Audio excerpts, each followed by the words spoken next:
Ladies and gentlemen, it's time. It's time. We're here. I am James Caleb Kitchens, and I am the host, as always, of an Evolved Review. I'm joined each and every week by my co-host Caleb Stovall from the SWN, the Stovall Wrestling Network, or as you're calling it now. The Stovall Network. That's right, because he is expanding. He is Yeah. expanding. And that being said, it is the most exciting time of the year to be a wrestling fan. It's WrestleMania season. Yes.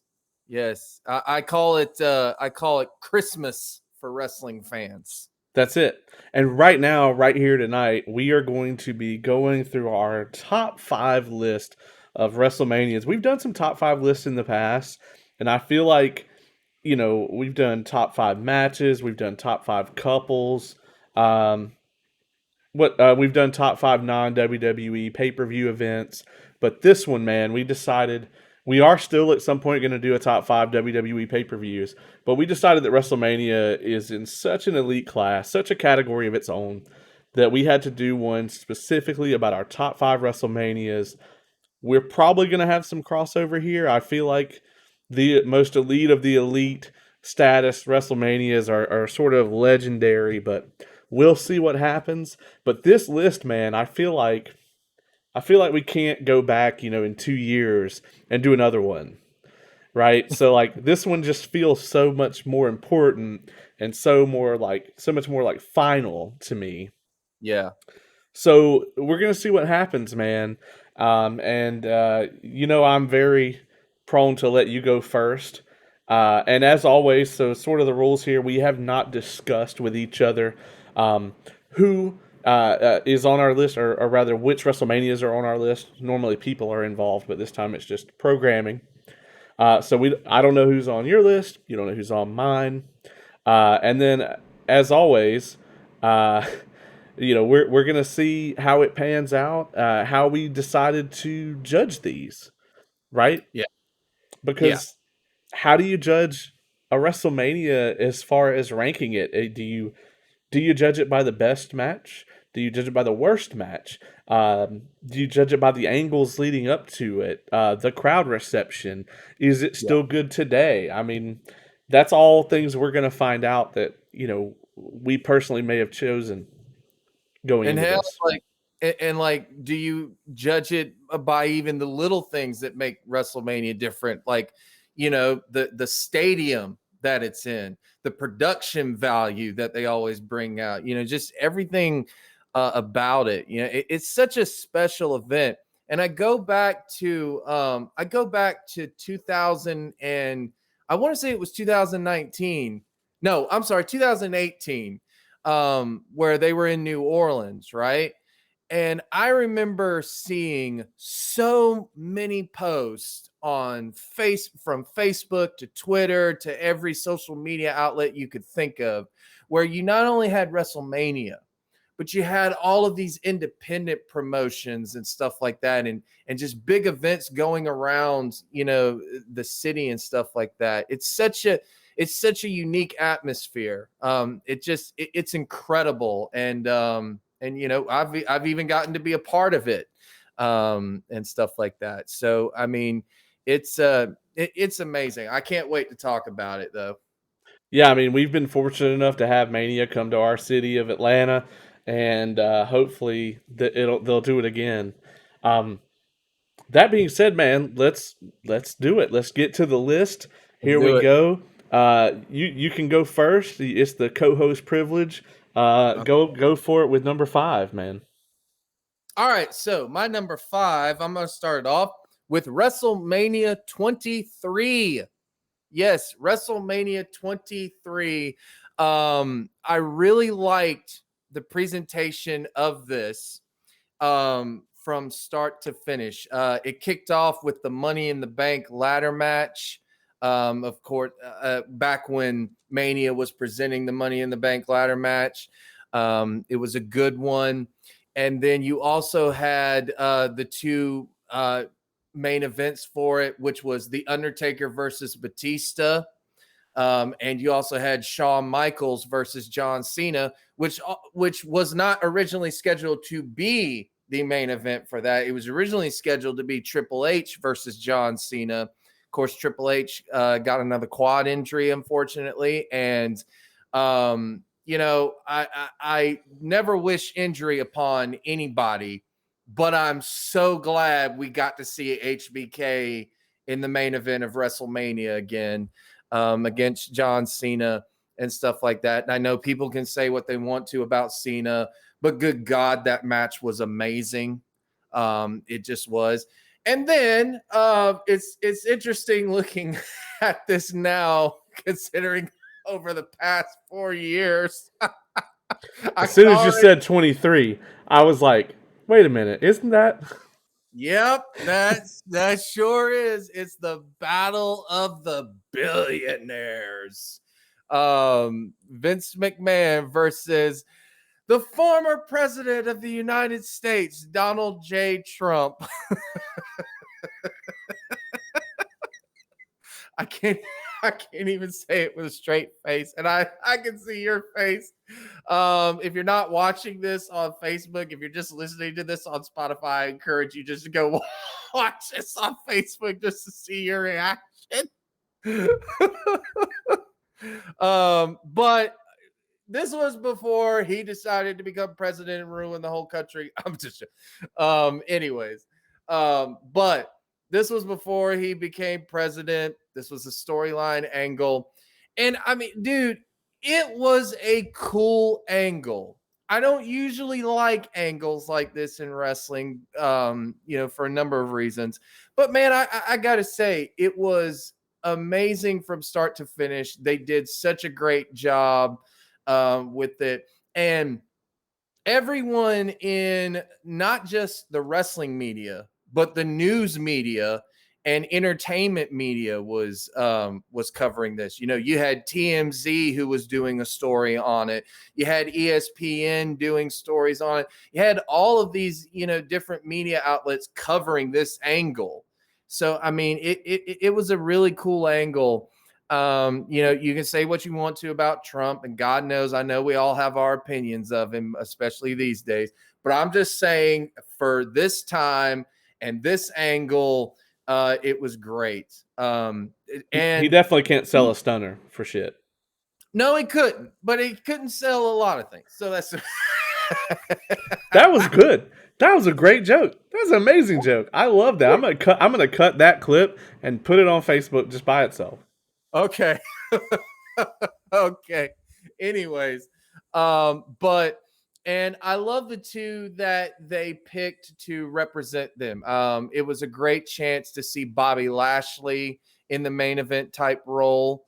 And it was a great way to show rest in peace Umaga. And Umaga was amazing. I mean, I don't think people realize like how good he was and how good, he could have even become. Unfortunately, his life was cut short and everything like that. And let's not forget that Umaga was managed by none other than Armando Alejandro Estrada.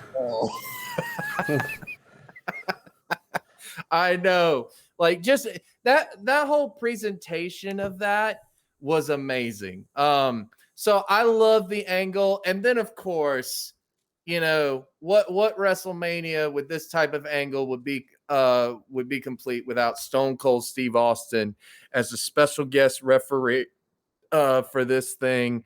It was amazing. But the overall show I thought was great. The whole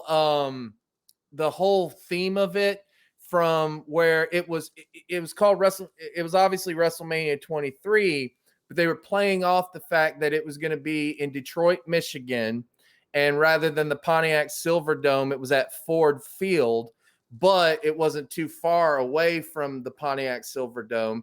And they even had, like the old opening of WrestleMania 3 where Vince McMahon in his Vince McMahon voice goes, Miss Aretha Franklin, and she sang America the Beautiful, which was so awesome, and rest her soul as well. And it was just a really cool presentation, and I love the vignettes going into it, where it was like, now I'm all grown up, where you had, everyone from Batista, John Cena, Shawn Michaels, Stone Cold Steve Austin, where they were little kids, and then they would be like, I'm now all grown up and stuff like that. I really like this WrestleMania. So this one was my number 5 pick. I just thought overall this was a great show. Yeah, I mean that's a good pick, man. That main event was so good at the time because this was about the time that everyone was really sick of Cena's bullshit, right? But Shawn Michaels was like our hero. Like we knew that Shawn Michaels could get a good performance out of a broomstick. He had done it with Bill Goldberg several times. Yeah. So this to me was really good. It's sad when you look at how much talent is on this card and how many of them are no longer with us. So it was such a good show. This is a good pick. I really like it. Uh, just so many good things about it. This is when ECW was going. Yeah. Um, it was a good time to be a wrestling fan. And a thing that a lot of people don't know about this event, and I will throw this little piece of trivia in there. One of the main sponsors, I'm trying to remember what they were. I think it was like a nutrition powder or supplement or something. They actually sponsored this and a couple of like big NASCAR races that year. And NASCAR and WWE both sued them for not paying them the sponsorship money. Wow. Yeah, just random trivia that I have up here, but that's a good one, man. I like that pick, WrestleMania 23. Yeah. Okay, all right, you ready? You ready? Yeah. My number 5. Um, this is going to probably shock some people. So, um, I will go ahead and sort of explain that almost all of the WrestleManias on my list are from a certain era, right? Almost all of them are from a very specific era, and it's very clear what point in time I enjoyed wrestling the most. Um, that being said, I said earlier, can you judge a WrestleMania by its best match? Can you judge a WrestleMania by its worst match? If you judge this Mania by its worst match, it wouldn't be on this list. But if you judge it by its best match, it might be at the top. This is WrestleMania 25, is my number 5. Now, I'm not going to pull any punches here. I'm going to immediately talk about the elephant in the room. It is what many people consider to be the greatest, and it is arguably the greatest match of all time. What's not up for discussion is whether it is one of the greatest matches of all time, because it certainly belongs on that list. Um, Yes. and we're talking about Undertaker Shawn Michaels from Yes. 25. Yes. Absolutely. And what made it so special is I think we all knew that we were getting two seasoned ring veterans that had these storied careers in WWE up to this point. But I don't think anyone walking into that building or watching it live on pay-per-view was prepared for just how good it was going to be. No, nobody was. Because it's so rare these days for us to be able to see two people that have been in the business for the amount of time that these guys had been in the business go one-on-one on a stage like this and still be in, well, what we assume to be great health. We now know, thanks to the Last Ride documentary, that Undertaker was like basically on one leg for this entire match, which makes it more crazy. But I Yeah. watched this whole WrestleMania back. I watched all of these, and I watched the whole thing back, and there's a couple times in the match you can see where he goes to put weight on that leg, and the hip just doesn't want to do it. And Yeah. that the condition he was in going into the match, combined with that dive, the one where Oh it yeah. looks like he dies. Uh, that match is just incredible.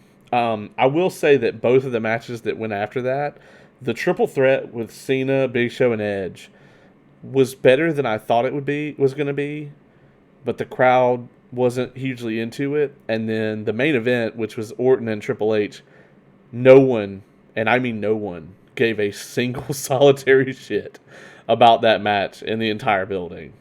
Yeah, and that's sad because it had the potential to be a great main event Yeah, because the story for it leading up to it was so good. I thought it was so well done. it The was. problem was they put the asterisk of if Triple H gets disqualified, then Orton wins the title and everything like that. When it should have just been, they should have seen the Shawn Michaels versus Undertaker match and called an audible at the last minute and just said, "Okay, Orton, Triple H, you guys just go out there and have a no holds barred match. Right, Just go out there because you're not going to be able to do anything if you don't." right. Yeah, one of the greatest wrestling matches of all time just took place here Yeah. 20 minutes ago. Yeah. Uh, that being said, that match went 30 minutes, and you can't tell. I mean, it doesn't No. feel like 30 minutes. No, Um, it doesn't. Now, there was a lot of good angles that were set up for this Mania. The Undertaker Shawn Michaels build was perfect, right Oh down god. to the beginning of the match with Shawn coming down in all the white from the top of the stage, Undertaker rising up from the bottom. Just the imagery here, the storytelling was just you would be hard pressed to convince me on a given day that there's a better story that was told in professional wrestling anywhere. Oh yeah, Um, I agree. Heaven versus hell, man. It was just it was amazing. Exactly. We had Matt Hardy, Jeff Hardy in an Extreme Rules match on this card. That was a good build. I mean, Oh they've yeah. had so many matches against each other, but at the end of the day, like the brother versus brother thing just works, right? That's a Right. story you can tell. Um, I really love the very unique angle that they built up with Chris Jericho for this event. Um, they originally wanted this is when The Wrestler was like the biggest movie in the world, and they really wanted Jericho to wrestle Mickey Rourke. Well, as things got closer, Mickey Rourke was like, I don't know how to wrestle, and his agent was like, you're not fucking doing this. So they called an audible, and they ended up having a handicap match, and it ended up being Jimmy Snuka's murderous ass, Ricky Steamboat, and Roddy Piper. And we got to see Roddy Piper on the stage, fortunately. But, Ricky Steamboat actually was in such good shape and did such a good job in this match that he actually had one final run after this where he came back multiple times and was working a partial schedule. Yep. Because he still can go right this minute. Oh, I know, dude. I remember watching it live with Blake, and we were watching it. And when Steamboat started wrestling, I lost my shit. Like I was just like, "Oh my god!" Like even the crowd, like Steamboat just showed like he's one of the greatest of all time, Yeah. just from that match. And Jericho actually petitioned him to be in the match because originally he wasn't supposed to be in the match. It was supposed to be someone else. Greg Valentine. It would have been awful. Yeah, but Jericho said, "Can we do something with Steamboat instead?" Because he was a huge Steamboat fan. And he was like, "I know Steamboat can go." Like he knew it.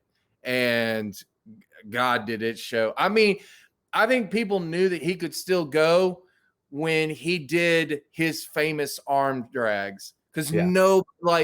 nobody does an arm drag like Steamboat. To this day. To this day. Yep. Um, that being said, earlier I talked about do you judge a Mania by the worst match on the card? The thing that keeps this one from being higher on the list, the thing that anchors it at number 5, is the god awful Miss WrestleMania Battle Royal that Santino Marella won. It was atrocious, and if we're being honest, the Hardy match wasn't that great either. But there's some great ones on this card, man. Rey Mysterio and Bradshaw for the IC belt was really Yeah. good. I mean, it's hard to go wrong. Those two had some classics together. It's the classic, it's the big bully versus the small high flyer. But anyway, not to go on and on about this one, but that is my number 5. Is WrestleMania 25. That's a good one, man. The only there's another thing that you forgot to mention too about this show that really drags it down. which I believe they've taken it. I believe they've taken this off of the network. I don't know. I haven't watched it in forever, but the 45-minute long performance from Kid Rock. You know, I wasn't going to talk about that. I sat through the whole thing, and it is still on there. Oh God. Because you know why it's still on there? Because he's in the WWE Hall of Fame. Oh, okay. Well, yeah, it was way too fucking long. Like I was just like, it's oh my, awful. It it's was awful. terrible. There's one point in one of the songs where like they blanked the audio out because he held the mic out and wanted the audience to say the lyric, and like no one said anything. It was just crickets. It was horrible. Anyway, that's my number 5. All right, well, that's a good one, man. What do you got? All right, so my number 4 pick is the WrestleMania that helped launch the WWE network. It is WrestleMania 30 in New Orleans. I got to go with this one because it was the crowning moment for Daniel Bryan, which we all, yeah, I know the Yes movement was never higher than it was at this time. Everyone talks about, obviously it was supposed to be Batista. He was supposed to win at Mania, then go on the, publicity tour for Guardians of the Galaxy, whatnot, blah, blah, blah, blah, blah. No one But wanted that shit. no, nobody wanted it, and everyone was booing and stuff like that. And it was like, okay, something's got to happen here. And it created this interesting dynamic of realism. And it was the first time I actually heard this in going into a wrestling match, which was no one knew what was going to happen. Everyone was just like, well, Triple H could actually put himself over and go on and win the matchup, or Randy Orton's going to protest, or Batista still is going to walk out. But no one really thought Daniel Bryan was going to win. They wanted him to win, but they didn't know if he was going to. And it created this anticipation that I thought was just, wow, this is really cool. Like it's a rare thing that you get. And while it was a botched story from the beginning, I get that. But because of that, it created this anticipation that I just don't think you can duplicate. Like you can't script it, kind of thing. It's just, what's going to happen kind of thing. And I thought it was great. Daniel Bryan versus Triple H was amazing in the first matchup. And then, Bryan gets the big win at the end of the night. I would have preferred it be a one-on-one main event, but, the story of Daniel Bryan defeating Triple H, basically in short terms, he defeated all of Evolution. He defeated Right. Evolution that night. So it was it was amazing. And then of course the little things on this thing, like you had probably one of the biggest iconic moments everyone had been waiting for but never thought they would see, which was you had Hulk Hogan at the Silver Dome. Yeah, the Silverdome's in New Orleans. I didn't know that. I didn't know that either, but apparently, according to Hogan, it was. And then Stone Cold Steve Austin and The Rock all in the same ring together. And I don't care who you are. If you're a wrestling fan, you didn't stop to say, oh, they should have booked it this way. They should have booked it that way. No, you just stood there and all and was just like, this is my childhood right here. Like this is what it was for us growing up. And it was an amazing moment. I love that part. And I then, mean, the 3 biggest draws in the history of the business yeah, in one yeah, ring. yeah. I mean, you never thought you would see it, but we saw it, and it was amazing to see that. And then you had the Andre Memorial or the Andre Giant Memorial Battle Royal, if I can learn how to talk. And that award has been soured obviously over the years. It's now just a gimmick match, just like anything. But seeing Cesaro win that matchup when he was on such a roll at the time, when they were having him do the giant swing on everyone, and he had already done it to the great Khali and stuff like that. And then for him to like actually pick up the Big Show and slam him over the top rope, that to win the thing, that was incredible. That was amazing. And then Bray Wyatt versus John Cena. Say what you want to about Cena, but that might have been one of the best well-told story matches of the whole show with him and Bray Wyatt, because I love the whole finish me, John, finish me. Like he, even before the match, he was just like, finish me, trying to bring that evil side out of him, which had always been there and had always been seen by everyone, but okay. like Right. so I mean, that was a cool match. And then obviously the shock of the night, which kind of put a damper on the whole night in a lot of people's eyes, which was the streak finally ended. The streak was conquered by Brock Lesnar. There has been so many stories and so much speculation behind this matchup that, oh no, Undertaker was actually supposed to win, but they messed up. Lesnar did this, blah, blah, blah. And Undertaker has said that, and we found this out on the last ride, that he was supposed to go over. That was what he thought was supposed to happen. But then when he got to the building, Vince made the audible and said, nope, Lesnar's going over and blah, blah, blah. And the Undertaker has no recollection of this match. He has no idea what happened. Like, he was that concussed. Yeah. It's scary to think about in and of itself. So, I mean, that match is what it is, I guess. I didn't think it was a bad match by any means, but it is what it is. But I just thought the presentation of this, the launch of the WWE Network at the time, just everything about it, I loved. And I love the concept of a big, event feel, which obviously WrestleMania has, but this one just felt bigger than a lot of others. So that's my number 4 is WrestleMania 30. I can see that, man. I actually did consider this one. My thoughts about the Cena Wyatt match, the Lesnar Undertaker match, uh, those probably are the reason that I was not a fan of it. Enough to put it on the list, but if we were doing a 10, this probably would be there just because the main event is great. Just because it was like really the first time the audience snatched away the control from Vince and basically said, "We don't want this. And if you go for it, we're gonna fuck you over, and we're not gonna watch your shit."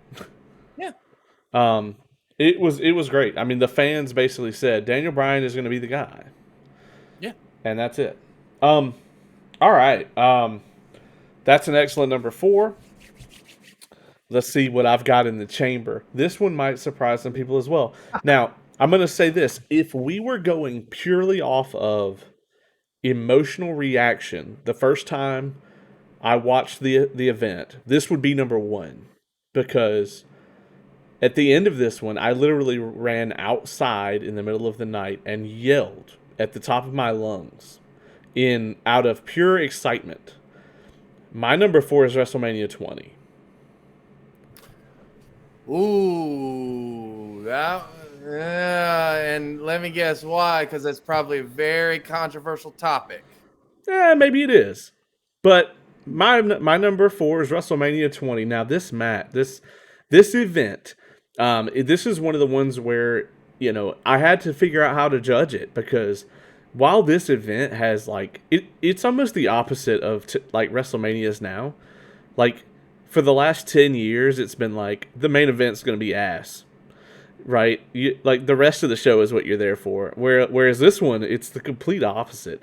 Both of the main events here are absolutely fucking show-stopping, amazing main events. This is the last match that Kurt Angle would have for a long time with Kurt Angle, Eddie Guerrero. He would become the on-screen GM after this on SmackDown. The amazing finish to that match that's so Eddie, where he, loosens the boot, slips out of the ankle lock, rolls up Angle. I mean, that was just the perfect. I mean, that match is incredible. Um, And Eddie Guerrero is just so fucking good in the ring, man. Like, just an overall performer yeah, in wrestling. Just, oh my God. He's so, like, I miss him so much. agreed, agreed. And the rare praise here for John Cena. I really enjoyed him in the Big Show for the U.S. title at the beginning of this show. I thought it was a great way to open a WrestleMania. I mean, it was like a 9-minute match. It was little guy versus big guy. That's a tried and true formula in wrestling. You know, they did a good job. Um, I really liked the Christian and Chris Jericho feud that led into this. Yeah. Despite the match being terrible, the Goldberg and Lesnar angle going into this with Stone Cold Oh, involved. I thought you were saying Jericho and Christian was terrible. I was like, what? No, no, no. No, That match was amazing. Goldberg and okay. Lesnar was a complete shit show, as we all know. It's one of the worst Yes, it matches was. ever. Yes, it But was. I mean, it's better than any Roman Reigns match. But anyway, what I'm saying is, uh, the build up to the match was incredible. The build up to Undertaker and Kane with the return of the old school Undertaker, where he had sort of incorporated, in Dragon Ball Z terms, we'll call it his final form. He had incorporated all of the elements of the Undertaker over all these years into this final Undertaker. Um, Amazing. Yeah. And then let's talk about the main event. I consider the main event here to be the greatest triple threat match ever. And the reason that I say that is because the build to this was incredible. You had Shawn Michaels, who had been chasing Triple H for the championship, chasing, chasing, chasing. And then you had Benoit, who had had his own struggles on SmackDown. He enters the Rumble at number one, wins, only the second man in history to ever do it. And a third person didn't do it again until over 15 years later. So, yeah, it's a big accomplishment. And he goes to Raw, shocks the world, and says, I'm going to challenge Triple H for the championship. Yeah. It had I never been done. Yeah, it was great. I love that because it gave this element of whoa, what is supposed to happen now? Yeah. And then, so Shawn Michaels is left out in the cold. And Austin, being the general manager at the time, I'll never forget this backstage promo. Shawn goes to him about it, and Austin's like, you should just do what I would do. And so Shawn Michaels goes out and super kicks the bejesus out of both of them. And he says, this is still my fight. And so we have Benoit, we have Triple H, and we have Shawn Michaels. And I would say that this is in all of their primes. Yes. They were as good as they've ever been right here. And this match was amazing. The emotions and the storytelling were absolutely off the freaking charts. Despite all of the filler, because this is a 12-match card, man. Yeah, it I'm is. not gonna go into all the little stuff. There were some good matches in here. There were some bad matches, but there's a lot of filler packed into this card. But I'm just saying that this event felt huge. It felt larger than life, and I think both of the main events to this very day stand on their own. However, I'm gonna be honest. When Triple H taps out, I immediately cut that shit off because I cannot watch Guerrero and Benoit stand in that ring together. I couldn't bring myself to do it. I cut the shit off immediately. I just couldn't do it. That was too much. Um, Yeah, especially now, since when we did Dark Side of the Ring and you hear Benoit's son say, I wish they would have just retired right after that. yeah, I'll never be able to watch that again without thinking about that. Yeah. So that being said, man, that's my number 4. And like I said, if I graded it on nothing but my reaction to it, at the time, I lost my shit. If you had asked me the next day, this was the best wrestling show I'd ever seen. Um, but obviously, I don't feel that way now because it's number 4 and not 1. Yeah. I agree with you, man. That is a good pick, and I thought about that one because I used to watch that show back a lot. Especially like I was waiting for it when it came out on DVD, and they also had like a special edition Yeah, DVD of it where you had all of these extra stuff, and I'll never forget that. Um, Back when people used to watch DVDs. But yeah, the only reason I couldn't put it on my list was just you know, I can't get what Benoit did out of my head and everything like that. It ruins that match, and I cannot see someone having that much joy and then realizing what he would do years later, kind of thing.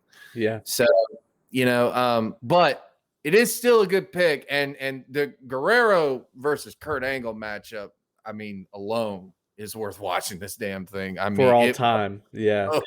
it was so good, and Kurt Angle had nothing but high praise of working with Eddie Guerrero. That is a good one though, man. It really is. Well, that being said, we're getting into the weeds here. We have no duplicates yet.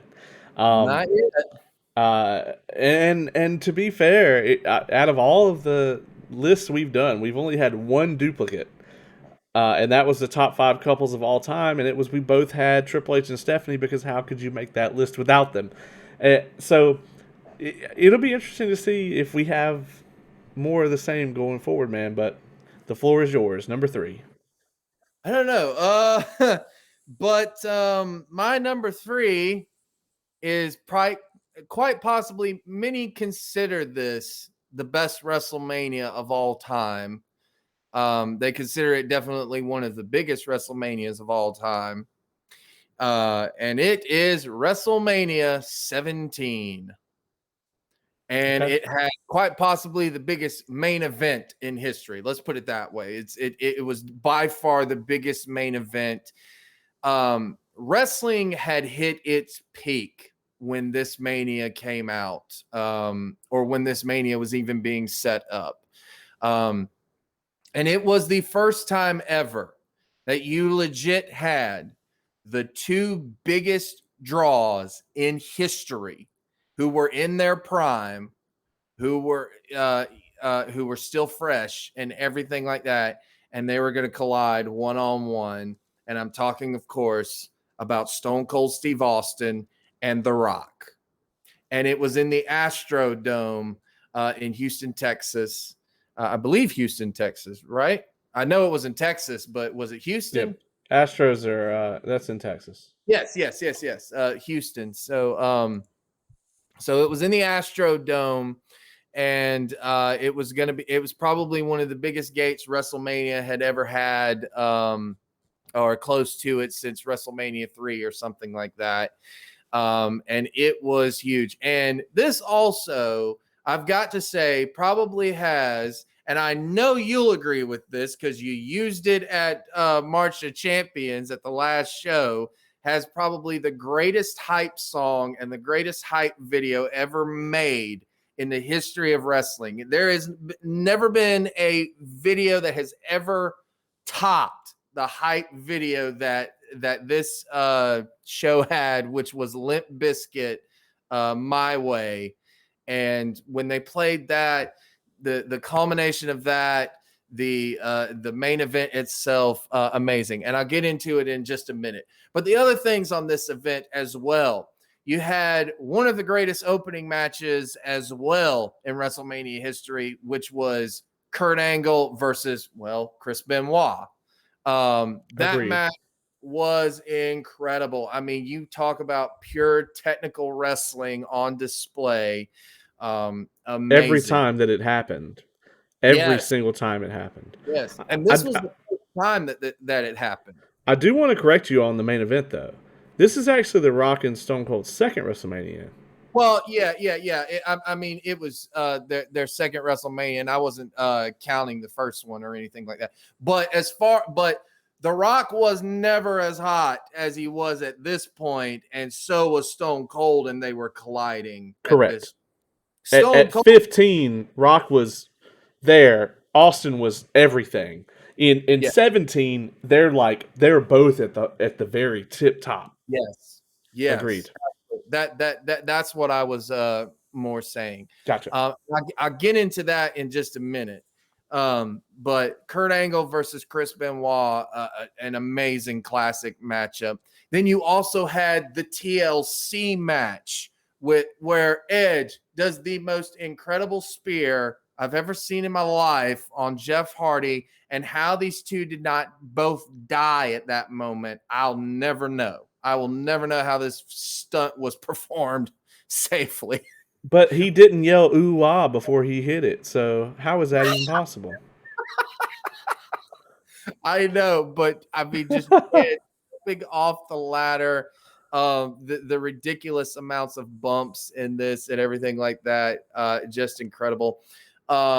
And then you also had the gimmick battle royal that had like all of the gimmicks from the past, that even had Gene Okerlund and Bobby the Brain Heenan on commentary. And anytime I get to see Bobby the Brain Heenan on commentary, I lost my shit. And just one real quick from that was, I loved it when Repo Man was coming out, and and Gene Okerlund just goes, I think back in 1992 he actually got my car, or it got my mother's car, and then I think he also got a hold of my mother.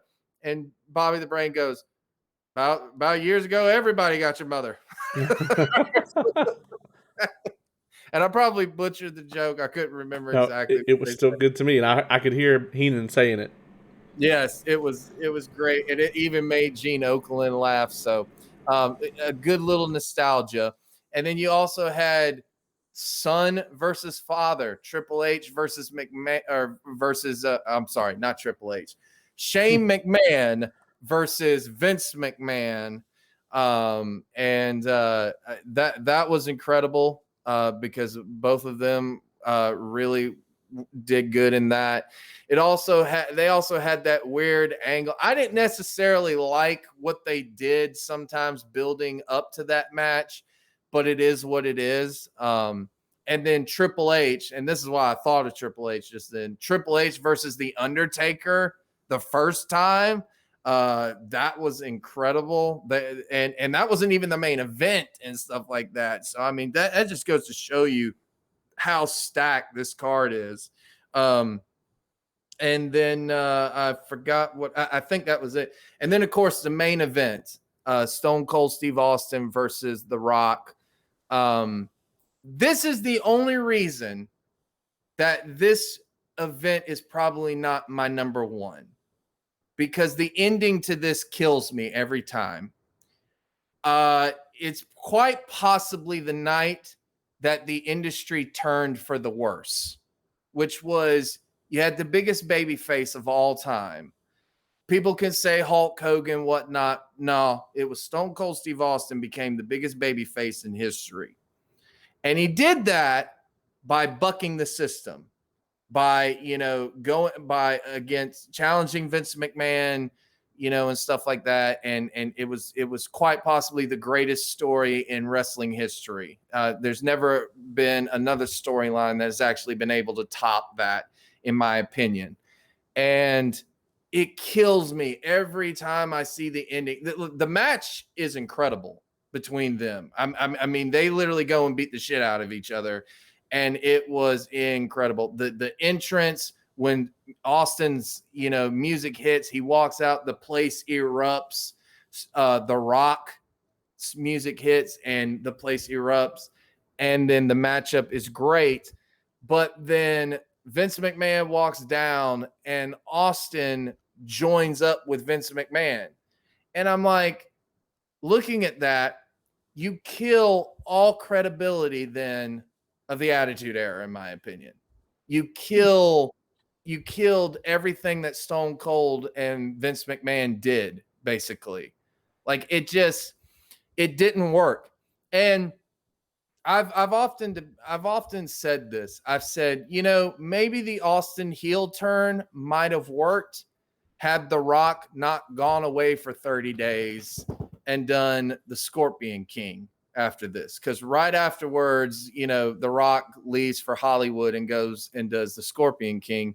And then, of course, we have all of the alliance and blah, blah, blah. And that's another story for a different day. But overall, the presentation of this, the culmination of the Attitude Era, basically, is what this was. ECW and WCW have now officially closed their doors. So now WWE is the number one wrestling organization in the world at this time. Wrestling is bigger than it ever has been at this point. And that combined with the new metal era in this time. Because like I said, Limp Bizkit is Limp Bizkit, people forget that album, Chocolate Starfish and Hot Dog Flavored Water. It was everywhere. Oh yeah, I mean that album was in the top charts along with like Britney Spears and NSYNC at the time. They were So on MTV, and if you're like under the age of 30, you don't know what that means. But they were on MTV like every day. yeah, they were. So I mean, they were huge. They were pop culture at the time. So that combined with WWE, combined with the hype and everything like that, that was amazing. And again, the only reason that this is not number one on my list is because of the ending. Because it's just like when you watch a great movie and the movie is great, it's great, it's great, and then you get to the ending and it's like, you just killed it. You just killed everything for me, basically. But overall, though, it still is great, and I still watch it just to watch the damn hype video. So it's the Game of Thrones of WrestleMania for you. That it's Yeah. amazing, but the ending's terrible. Got it. Gotcha. Yes. That's a good pick, man. And you're right that I very clearly have a ton of admiration for that hype video because I recreated it. It was really important to me that I get it done before the end of Flatline, and I'm so glad that I did it where I did it. That being said, Amazing Mania. Um, yeah, I love it. So my number three, and it's going to be very interesting as we get down into these here, and I have to wonder. I feel like things are going to get dicey. So my number three is also considered by many people to be one of the greatest WrestleManias, if not the greatest. Ironically, it also features a match between The Rock and Stone Cold Steve Austin. But it's not the first or the second match. It's the third match. My number three is WrestleMania 19. I absolutely love this event. I gotta say, I think one of the most underrated matches of all time, and possibly because they went on to have like 30 more of these, and they were all good, was Shawn Michaels and Chris Jericho on this show.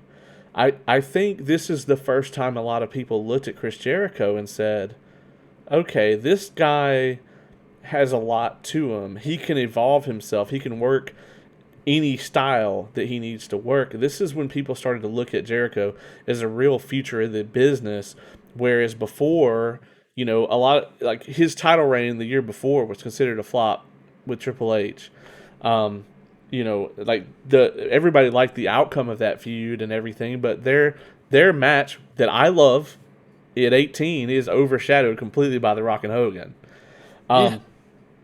But I don't want to talk about 18. I want to talk about 19. All right, so the excellent main event between Brock Lesnar and Kurt Angle, despite Brock Lesnar hitting a shooting star press, and, well, not hitting a shooting star press. Yeah, almost killing himself. But he can hit it. If you look up the video, he can probably still do it today, but he won't. If you look up the video, he did it at a house show flawlessly. And then just in the moment, man, like, that's such a dangerous move to pull off, and that's a lot of weight that you're hauling through the air at whatever velocity. Um, Triple H and Booker T on this show is good, even though Booker T should have gone over, but they wanted to extend Triple H's title reign for a whole another year.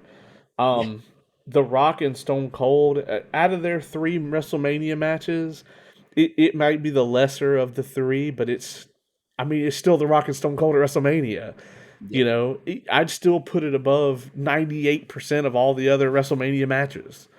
Um, we had Team Angle, which was Charlie Haas and Shelton Benjamin, up against Chris Benoit and Rhino, and then Los Guerreros, which was Chavo and Eddie. That was an amazing match. Um, Matt Hardy, Rey Mysterio for the Cruiserweight title. I really loved this match too. They did the whole deal where like Matt Hardy was trying to lose the weight so he could get down to, I think it was what, 215 or whatever at the time that you had to be down to. Yeah. Um, we had the Hogan and McMahon street fight, which was great. So there's a lot of really good ones on here. Um, but I really love the main event. I really love the arena. You talked about the atmosphere of these. The arena for this one was so unique. Now the ramp is like 2 miles long, but the massive like venue that they had here, because this one was in Toronto, I believe. Nope. Safeco Field. Oh, Safeco Field. There you go. Um, Yep. I should have looked it up. I mean, Seattle is close to Canada. Okay. Uh, it's a massive venue. It looks great on the screen. The presentation was incredible. Um, I just love this event and the feel of it. I think the show stealer is HBK and Jericho. Um, and that might be kind of a recurring theme through my whole list tonight. Is like Shawn Michaels did some amazing shit, but they don't call him Mr. WrestleMania for no reason. I was about to say there's a reason they call him that.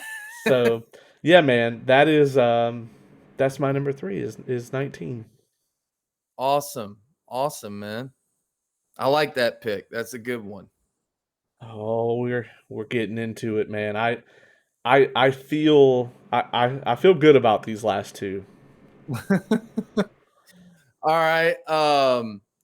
My second favorite WrestleMania.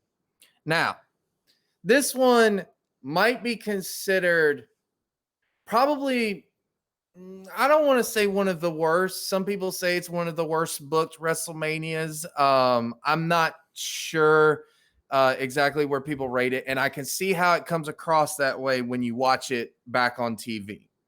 If you say How 36, I swear to God. 36? Is that, yes? No. Okay. Try one above it. And it was the one, and the reason that this is my second favorite WrestleMania of all time was not because I watched it on TV, but because I was there live. WrestleMania 37 in Atlanta at the Georgia Dome. I was there live. You mean 27?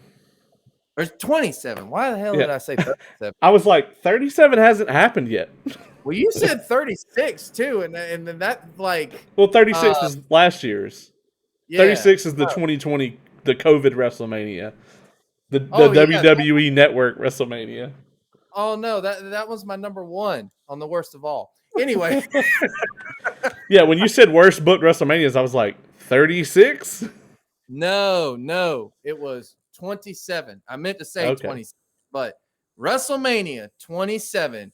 And again, because I was there live and I witnessed live one of the greatest matches I've ever seen live. Now, it might not stack up that way in people's minds on like a top list of matches and whatnot. And I know that there's been better matches in Mania, but I witnessed The Undertaker versus Triple H live. And when you witness something live, it is completely different than when you watch it on TV. And the one thing that I took away from this, I remember this vividly. Okay. First of all, I remember both entrances for The Undertaker and Triple H. And I remember The Undertaker walking down, and he didn't walk down with he did have the gong in there, but he didn't have the dun, dun, dun. No, instead, he had the Johnny Cash There ain't no grave that can hold my body down. And it created this interesting feel to it. And then the matchup happened. And oh my God, the matchup from start to finish was incredible. These are two men who you can say what you want to about Triple H. I know everyone has their opinions, blah, blah, blah. But these are two men that know how to tell a story. They are master storytellers in their own right. And the story that they told in this was beautiful. This is the one moment though that I remember vividly. I can recall it step by step. Was when the Undertaker's getting to his feet. He looks at Triple H and he's like, come on. He's been beaten to hell, blah, blah, blah. And Triple H just does the Undertaker symbol like this. And then he picks up the Undertaker in the tombstone pile driver. The entire Georgia Dome, I'm talking from the first row up, stands up in awe. Like I had never experienced that live in my lifetime, and I probably never will again. It was incredible. I mean, incredible. I've never experienced a moment like that before in my life watching any wrestling show I've ever been to. And I've been to a lot. I've been a part of some behind the scenes, and I've been in the stands. I've never experienced a moment like that. It was in fucking credible. I mean, just amazing. And then the ending to the matchup where Triple H has lost. He lost the match, but he's the one that walks out. And the Undertaker is the one that has to be carried off on a stretcher. And Yeah. And with the Johnny Cash music playing in the background, There Ain't No Grave. Oh my God, just masterful storytelling. And then The Rock being involved in it. This was when he actually came back. And I remember that this was like the first time that I had watched Raw and SmackDown both religiously leading up to this Mania, because I had to know what was going to happen. I had to know what I was going to see, obviously, because I knew I was going to WrestleMania. There was just no stopping me. I was going to go see this shit live. And so I had to know everything. So when they announced that there was going to be this special guest host, I was like, okay, I have to know who this is going to be. And when The Rock's music hit for that, I was like, oh my God, I'm going to see The Rock. I'm going to see The Rock at Mania. And that was amazing. And that's when they started the whole Cena versus The Rock and stuff like that, which I felt bad for The Miz, because The Miz was had just won the title, and going into that matchup, it seemed like nobody really cared about The Miz going into it. It was just all about what Rock and Cena were going to do. And then The Rock cost Cena the title. And that was a heel move and everything like that, but everyone was cheering and stuff like that. So it was great. And then, unbeknownst to us, this was Edge's last match until obviously he returned at the Royal Rumble in 2019. But this was his last match against Alberto Del Rio, which was amazing. I was going to mention that. Yeah, we didn't know it was his last match at the time, but this match was incredible. Yeah, it was incredible.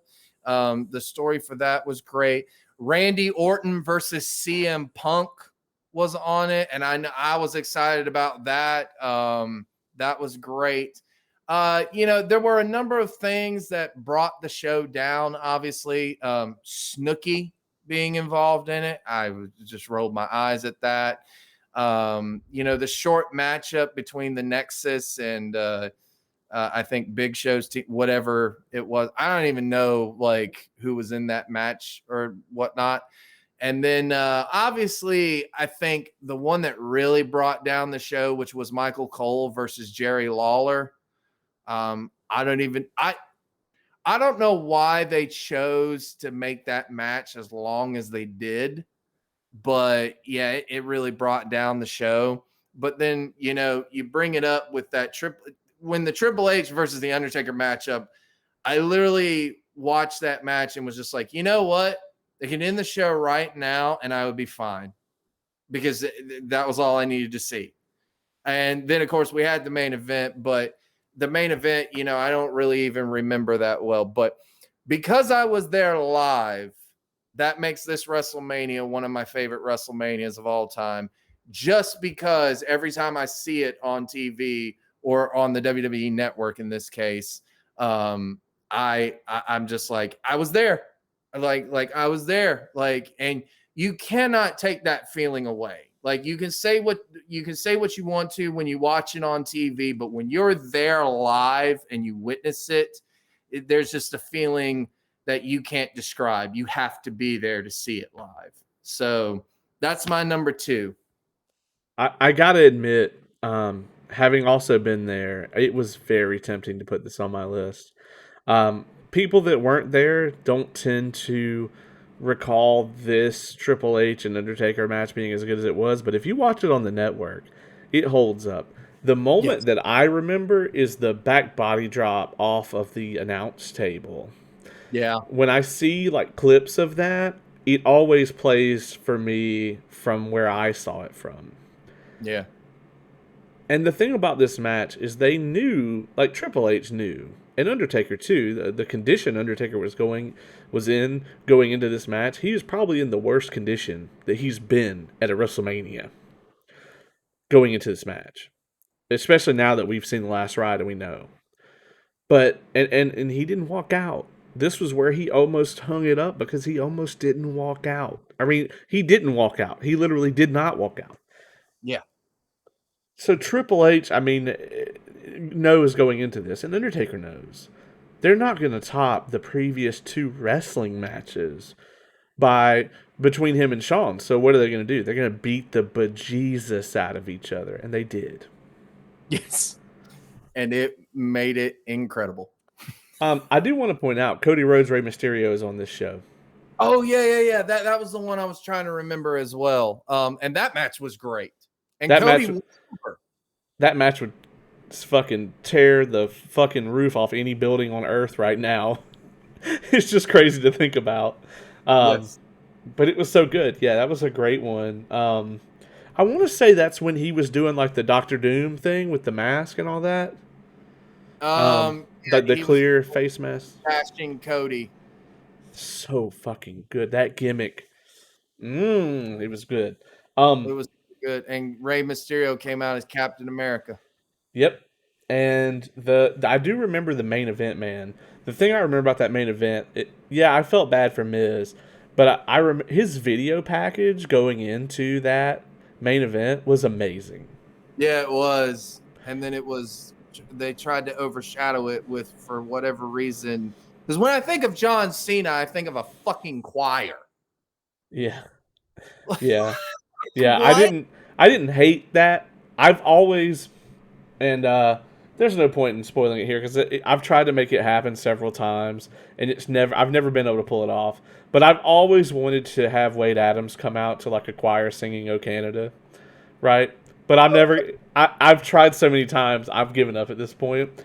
So maybe it's somewhere based off of that. I don't know. Anyway, um, yeah, I love 27. I was there, and that's a good pick. It's a damn good pick. It almost made it on my list. It's not on my list. I've only got two left, Right. and you know what one of them is. So I know. I'm not going to spend a ton of time on this one. We have another crossover here. My number two is WrestleMania 17. Yeah. How can you not put this one? So we already talked about it extensively. So I just two notes from your overview of it because I agree with pretty much everything you said here. I will point out that the very odd Kane, Raven, and Big Show hardcore title match on that show. Yeah. is probably the best hardcore title match at a pay per view that I can think of, other than maybe when like Bubba Ray Dudley was doing it. He had some really good title defenses, but most of those were on Raw. Most of those weren't on the pay per views. Um, but I have the opposite opinion of the Austin turn. Um, I love it. I absolutely loved heel Austin. Now, a lot of people didn't buy it, right? Like a lot of people continued, and I understand your point about the detriment to the industry because a huge chunk of the audience said, "Okay, well, we're gonna cheer for him anyway because he's fucking Stone Cold," you know. And so you had a split audience there, and people still wanted to see heel Austin. People would pile in. It's not like the Cena era where they were too afraid to ever turn him heel because of their precious merch sales. Do you think Stone Cold merchandise took a hit from this? Fuck no. Like No, no, it didn't. everyone lost it for this, and I mean, I love it because it's the ultimate swerve, right? I always think that I'm going to steal from Batman mythology here and quote the Joker, right? Is all it takes is one bad day, and I love that thought when it comes to like a baby face, like what drives them to go out amongst these heels that are clearly assholes and like break the rules all the time and persevere, right? And have that kind of like hero's journey towards the championship or the next rung up on the card or whatever it is that they're fighting for. I love that imagery and I love that idea that for Stone Cold, and maybe a lot of the audience didn't get it right, but it's like Stone Cold and The Rock were neck and neck the first time. And in the 2 years since they fought, The Rock had only become better and better and better. And he was at his height here. Yes. If I'm looking at it from Austin's point of view, and Vince McMahon comes to me and says, and he just starts dropping those little, hints in my ear, like, hey, you know, everybody who's ever been in your spot, the next young guy has come up and took it out from under him. And maybe you can't beat him. And instilling that doubt in someone, the idea that he would turn is not unbelievable. And maybe they should have done a better job with illustrating that point, but you can only hint at it so much and then you lose the shock of it. So the shock of it is what really exploded everywhere. And I love that kind of shock. Um, like, uh, for example, if, Darius Lockhart, for instance, were to turn heel out of nowhere, I am a big fan of these types of things. Uh, you know, Wonder why. yeah. So, just things like this that I'm a fan of, especially when they're executed well. So I'm not going to spend a ton of time on it because we already went through the whole thing, but yeah, I consider 17 to be the second best WrestleMania of all time. And I'm dying to know what your number one is, man. So we're gonna skip the drum rolls. We're gonna skip all the nonsense and whatnot. I want to know what is Caleb Stovall's number one WrestleMania of all time. Ooh, my number one is actually one that you already said. WrestleMania 19. I thought you were awfully quiet about it, and when you were like, "Yeah, good pick," I was like, "That's his number one or number two or whatever." I was like, "He's got it on his list," because I did the same thing when you went over 17. I was like, "Yeah, man, nice." Yep. That is my number one, though. So I won't go over the event because you went over it, but I will tell you some standouts about that event. So at around this time, it is hard to believe that there was a period in my life where I was not watching wrestling, right? Okay. But there was around 2002. My father passed away, and he was the one that got me into wrestling originally. And I remember we had his funeral, and then the week after, I went to turn on Raw, and I couldn't watch it. I could not watch wrestling, so I kind of turned it off and shoved it to the side for a little bit. Um, I randomly picked it back up. And I'm not sure where exactly I picked it back up. And I can't remember if it was this WrestleMania that like I saw, or if it was just I saw a random Raw or something like that, or I just wanted to watch Raw again or something like that. But I couldn't watch it. And I remember I was flipping through the channels. Yes, back when you actually flip through the channels, people. Remember those days? And and so I was flipping through the channels and I saw the Sunday Night Heat for WrestleMania. And back when they had Sunday Night Heat. And I saw it and I noticed it was outdoors. And it was at the baseball stadium, Safeco Field in Seattle. And yeah, in Seattle. And I am a fan of outdoor wrestling. I know some people are not because of a production wise or the sound, instead of going up and coming back down, there's a delay in it and stuff like that. I understand all that, but I love that atmosphere. I just do. And so what I saw on Sunday Night Heat could have actually been on the WrestleMania itself. That's how good this Mania was. It was Rob Van Dam and Kane were the tag team champions at the time, and they were defending it in a 4-way, actually. I can't remember the other teams involved in it, but I do remember Kane and Rob Van Dam being it. And I was like, oh my God, this is outdoors? I need to watch this. Like I want to watch this so bad. And I thought, well, there's no way in hell I can do that. And it turned out we did not have school the next day. I don't remember what happened, but we did not have school the next day. So I was like, Mom, can I please order this? Can I please get this? And she was like, let me see your report card. And I showed her my report card and everything like that. And she's like, well, you have gotten good grades. Okay, fine. So I ordered the pay-per-view and I watched it live, and I was like, I fell in love with wrestling again, basically. This show helped it. The opening with Rey Mysterio and Matt Hardy, I loved it. And I love JR and King's intro to it. He's like, I know, JR, you always got the John Wayne couplings when it comes to WrestleMania and everything like that. He does. It's true. It's true. And I love that. I loved this match, though. I loved the build for it, and I loved the match itself. Hogan versus McMahon. Yeah. I absolutely loved it.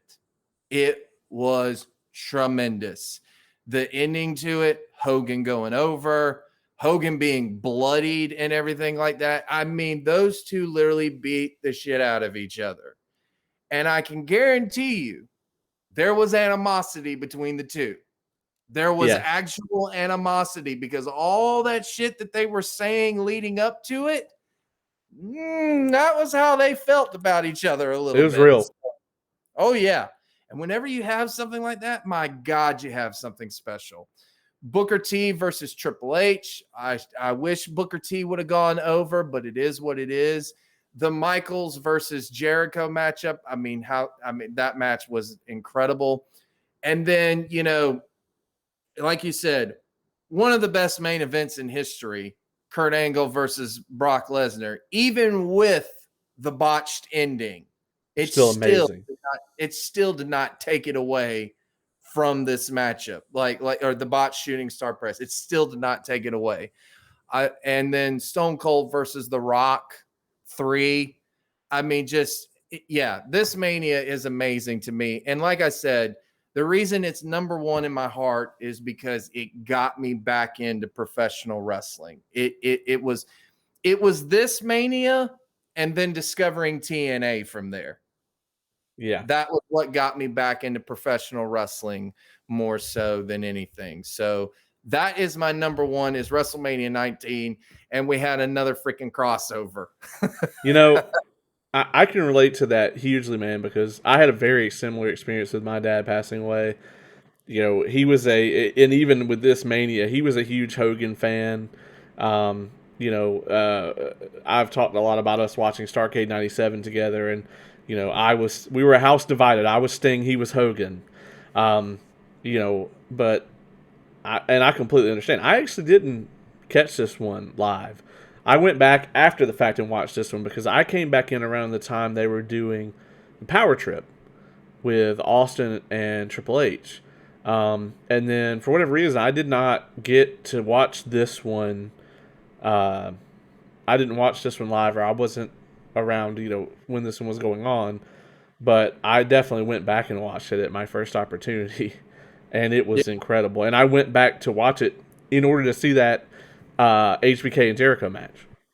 Yeah, but the whole show, in my opinion, is incredible. I mean, it was amazing. So that is my number one, and I don't even need to guess what your number one is, and I think we all know what it is. But It, drum roll, please. anyone who has sat through an hour and 16 minutes of this episode, which is, I believe, going to be episode 13 of season 2 of this podcast, which is insane. Yes. Um, we've been going about a year. This is about when we started it. So we've been doing this almost a year now. Uh, yeah, if you've watched all of this and you listened on wherever podcasts are available, not available anywhere VeggieTales is sold. Um, uh, you probably already know.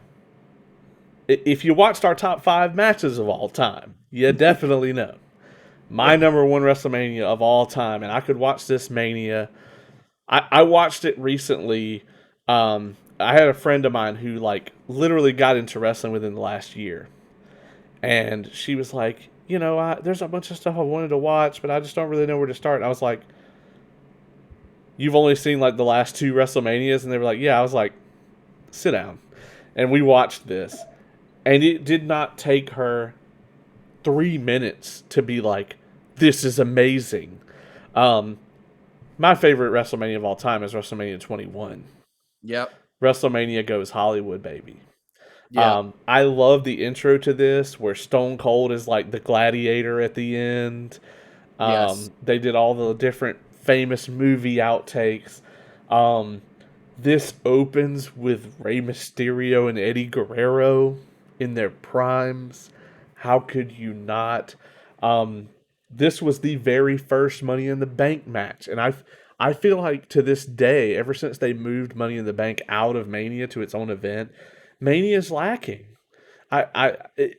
Before they had this match every WrestleMania, it was like, okay, well, we never knew we didn't have it. But after they added it and made it a Mania thing, and then they had a year to play with that contract, I don't know, man. It took something, especially that first one where we didn't have it. It was just like it sucked all the life out of it. Um, Undertaker, Randy Orton, when Randy Orton was still interesting. Um, they did the Legend Killer storyline for like 2.5 years. He took out legend after legend after legend. It was like it was like a video game, and then you get to the super ultra mega boss at the end, and it's the fucking Undertaker, and the Undertaker puts him in the grave. He stops him in his tracks. Yeah. Um, it was amazing. You know, the weakest match on this card. There's 2 of them. Trish Stratus and Christy Hemme was okay. It was the best they could do at the time. They had to put Christy Hemme in this match because she won the Diva Search or whatever, right? So they had to put that over. Now, if you watch through this show, it's basically like I'm not a huge fan of either of the main events. The build up to them was great at the time, like the Batista Triple H thing with Evolution, and Triple H had turned on Orton, and Batista's whole build up was like, well, I'm not going to make those same mistakes. And so he leads Triple H along because Batista had won the Rumble. So Batista's making Triple H think, well, I'm going to do what Chris Benoit did last year, and I'm going to go jump over to SmackDown, and I'm going to take JBL's title. Well, lo and behold, at the last minute, he doesn't, and he says, "I'm coming for your championship," and he turns on Triple H, and he ends up beating him. We're not going to talk about Akebono Big Show. Don't watch that shit, please. I was about to say, if you don't mention it, I am. Yeah, we're not watching that shit. Oh, what? What? You don't want to see Big Show in a thong? I'm good. Uh, the only long term black mark on this show to me is the fact that this is truly what kicked off the Cena era. And as much as I loved the build, I loved the build for Cena and Bradshaw here. It was one of the most entertaining angles ever, where Bradshaw had his like entourage or whatever, his cabinet, and Bradshaw was doing the George Bush gimmick with the limo with the steer horns on the front, and Yes. they had the whole angle where where Cena like got stabbed at a nightclub and all this other shit. I mean, it was good times. Yeah, it was good. And dude, so many people say stuff about JBL, but I fucking love JBL. I I liked love him in JBL. I like him at times. There's certain points in time where I've really liked him, and then certain points where I just think he's boring beyond belief. Mm. Um, this was one of the times. This was the height of him to me. This gimmick, he owned it. He was Yeah. great at it. Well, that's because it was him. Right, pretty much is just him. That Uh, was upper level, a little bit richer version of him. Um, Unfortunately, this is where Cena evolved from the Doctor of Thugonomics to, eat your vitamins, say your prayers, and it would cause the next decade of wrestling to be awful. But hey, we can't win them all. And then I got to talk about, I got to talk about it. The match that was my number one. I of consider this course. to be the greatest wrestling match of all time, in my opinion. And this was Kurt Angle and Shawn Michaels. This was the first time they had a match against each other, and it was unfreaking believable. 27 minutes. You had the Olympic athlete versus the entertainer versus Mr. WrestleMania. And Mr. WrestleMania proved that he could wrestle, and Kurt Angle proved that he could entertain. And I just think it's one of the best stories. And the build for it, just like a lot of these, was incredible. So, I'm just a sexy Kurt. yes, exactly. I'll make your ankle hurt. And it's just too good. It's too good, man. And Edge, of course, he won the first Money in the Bank and went on to have his heel turn that at the Chamber that catapulted him from mid card to being a permanent main event star. Well, he So was a heel going into this. he was, yes. They had done the turn not too long before this, because I think this is right when the Matt Hardy Lita thing came out, like right before this. Yes. Or no, actually, no, it came out after this because they fought for the Money in the Bank. That's During their true, but it was out on the internet yes, before yes, this yes, that yes, yes. caused him to turn him heel. Yeah. And then it got like confirmed later, and then WWE had no choice but to bring Matt Hardy back in and everything. But yeah, I mean, him winning Money in the Bank, being the first person to do it, cashing it in on Cena, causing the biggest spike from pay per view to Monday Night Raw the next day ever, ever, ever. And that record will never be broken as long as we're The live alive. celebration. Yeah. Yeah. I mean, just an amazing. I mean, I love everything about this show. Like I said, I could watch it all the time. Even the matches I don't like, other than the sumo match, I could watch it over and over again. And also the Hulk Hogan angle coming out, and you see all of the celebrities like Adam Sandler and stuff like that in the audience going nuts when Hogan came out and stuff like that. So I mean, I agree with you, man. The only reason it was I flipped back and forth with this one on 27, and I put 27 there just because I was there live. But I loved the way that they presented this WrestleMania from start to finish, because it was just it was so unique the way that they did it, with the like you said, the vignettes that they had, which were not your normal hype video vignettes. They were famous movie scenes, and you had the WWE superstars, and one of my favorite was where they had Stacy Keibler doing the I don't know what movie it's from. I can't remember that. I'm not a movie history buff like that. But Chris, like them asking her questions and Christian just going, "How about a state of masochistic thing? Just check." Like something like that. The you talking to me? You talking to me? And he's like, and Carlito with the apple, and they're like, "Cut, lose the apple." That's not cool. Yeah. Stone Cold Steve Austin doing the gladiator thing when you opened it up, and then Eddie Guerrero versus Rey Mysterio, just start to finish. I agree. And like I said, I knew this was going to be your number one. Like when we did the countdown, I was like, well, I already know what his number one is. Absolutely. um, so I agree with you there, man. This was a great WrestleMania, and of course, it has quite possibly one of the best matches ever in Shawn Michaels and Kurt Angle. And I think that was the night too, because Kurt Angle had great matches. Right.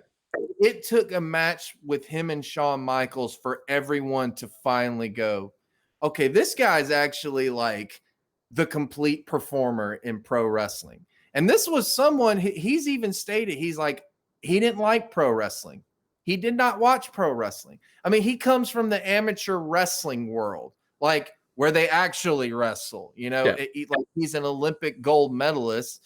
And, people in his circle would always make fun of pro wrestling because it was bigger than their sport, and it was looked at as like, a sin to be involved in that. And so and he came into it with a very cocky attitude. And he even said this, and Bruce Pritchard said it, and then Kurt Angle confirmed this, because we all tend to know that Bruce Pritchard exaggerates things and whatnot, but Kurt Angle confirmed this. When Kurt Angle was originally trying to get into WWE, he stated, he's like, I just wanted you to know, I can't lose. I'm not going to lose. Right. And Bruce Pritchard was like, all right, well, that's all we needed to hear. Bye. Yeah. Yeah. Thanks for calling. Yep. And Conrad Thompson asked Kurt Angle that, and he was like, yep, that's true. I did say that. And then he realized well, first of all, he wasn't making a paycheck at the time. So then he realized, okay, maybe I should rethink this. And so he got it. I mean, he was a natural. He got what wrestling was at that point. And once he got it, once he realized he could be entertaining and still be a badass, he's the only guy he's one of the only guys, I should say, maybe not the only guy, but he is one of the only guys I have ever seen in pro wrestling that can make himself be a complete doofus, a complete nerd, and yet still be a badass. That's talent. That is a skill that you can't teach. You either have that or you don't.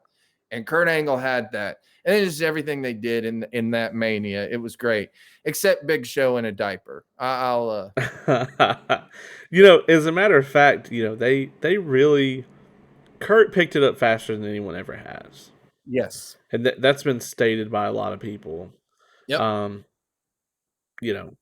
Him and one of my other favorites, DDP, who didn't even get into wrestling training until he was 30.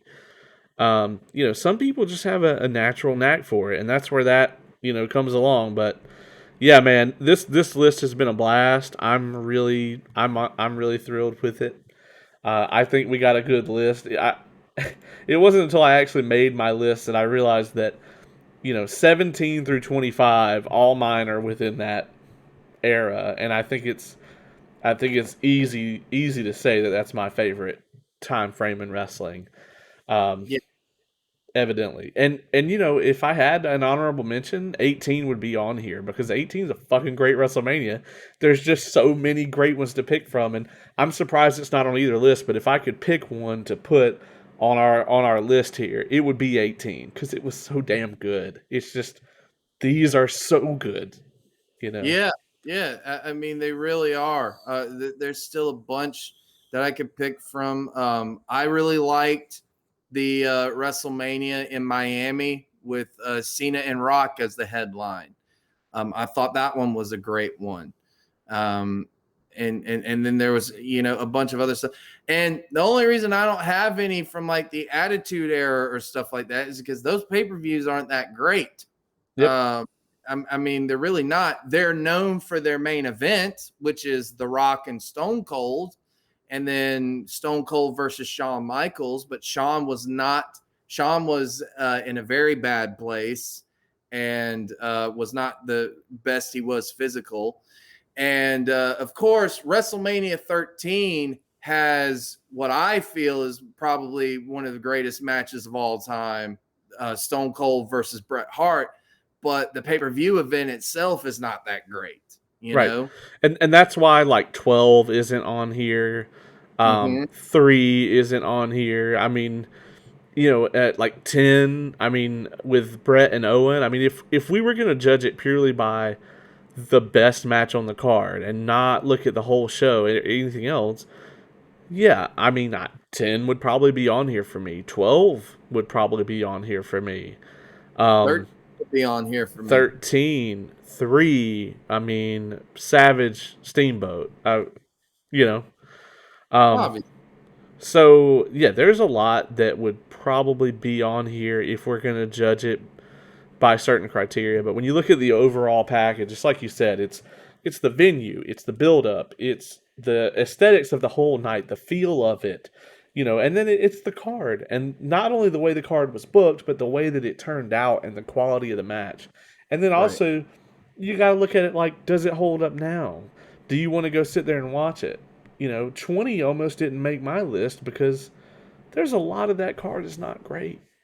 The same thing with 18, man. Like the standout matches from 18 are incredible. I love the main event, even though it's so overlooked. But tell me something from 18 other than the main event and Rock Hogan. You can't, unless you want to talk about the ridiculous Scott Hall and Stone Cold match that you know. Yeah, that Stone Cold clearly was not happy about being in. Like you could tell Stone Cold was burnt out at that point. And there was one that I forgot to mention with 19. It's not a match on it, but it's a musical performance where it was one that I actually liked the musical performance. It was Limp Bizkit performed at WrestleMania 19, and they performed the theme song for that, which was Crack Addict. And that was even good. That's why that was my number one. Was I just felt like the presentation of that overall was amazing. Yeah. Um, I mean, and and 18 had Disturbed, wasn't it? Oh, no, it was Drowning Pool. It wasn't Disturbed. no, Saliva.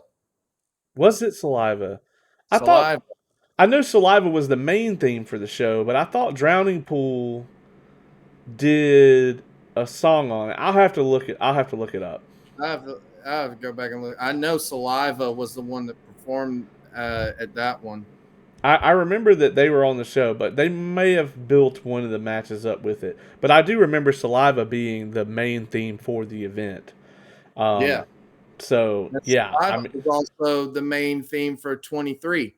yes, Ladies and gentlemen, good evening. yep, yeah, they had a good run, man. So, yeah, I mean, hell, 18 has DDP and Christian on it, and I fucking love that match.